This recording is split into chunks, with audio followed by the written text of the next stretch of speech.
So some of the biggest names on YouTube in the financial space, personal finance, crypto, stocks, they're now involved in a large class action suit for their promotions involving FTX. Some of these YouTubers, they rake in tens of millions of dollars. Meet Kevin, for example, last year, he made over $20 million. A lot of this money that they make comes from promotions, sponsorship, such as FTX. So this lawsuit in particular is claiming $1 billion in damages coming from YouTubers' influence. And a lot of these guys, they say they don't provide financial advice, but they are certainly influencers. And in that respect, they've influenced a lot of people to get involved in things like FTX.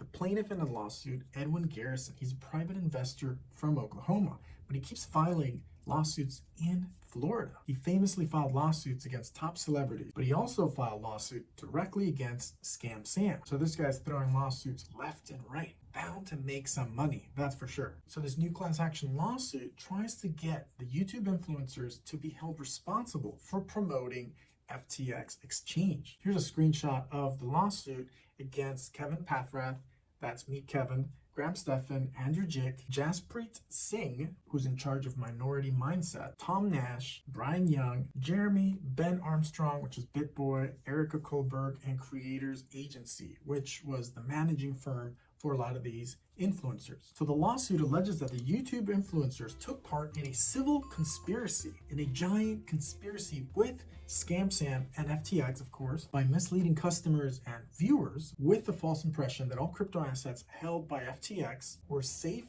and not invested in non-registered securities. Non-registered securities, per the SEC, covers all crypto assets. SEC Chairman Gary Gensler has claimed that existing security laws apply to all crypto except Bitcoin. So the problem is essentially that laws were not being enforced. Now, Coffeezilla also did a video on the subject, the lawsuit against the YouTubers, but I think he gave a little too much credit to these financial gurus because he kind of framed the whole argument of them screwing over the viewers by saying that the influencers were actually financial experts, which in most cases they're not. I think the difference is between you and Tom Brady is people kind of expect you guys to know, for better or for worse, you guys are seen as the experts, and so you guys are held to that expert standard. It's like if a doctor recommended a pill that doesn't work and gives you some, gives you cancer or something.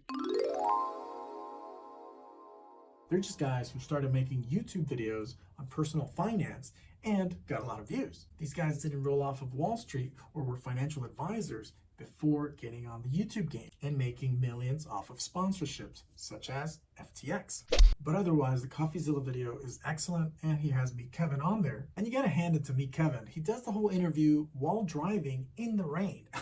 I hope he hasn't been drinking. Look at this. He's driving, answering questions. That is a balls to the wall interview right there. He's a master multitasker.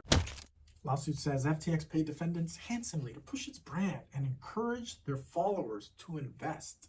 Defendants did not disclose the nature and scope of their sponsorship and or endorsement deals, payments, and compensation, nor conduct adequate due diligence. Now, of course, these guys make most of their money from sponsorships, and it even says so on the videos. So that aspect of the lawsuit is not well thought out, I think.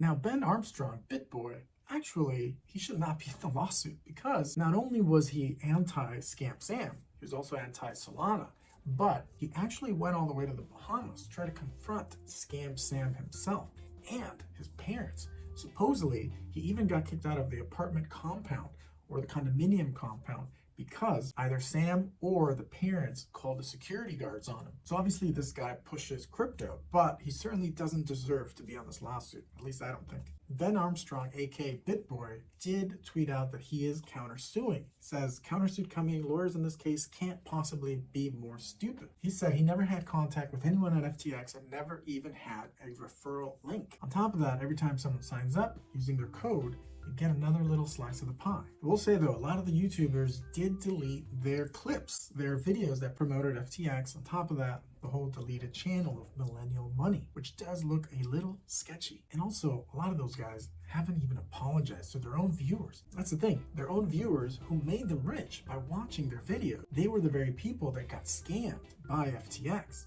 That's horrible. The saga never ends, apparently. If you want to see more Scam Sam, well, check out this other video. But that's it for now, guys. Thanks for watching. Smash a like if you haven't. Please do subscribe, and I'll see you in the next one. Maybach music. Can anybody out there, yeah?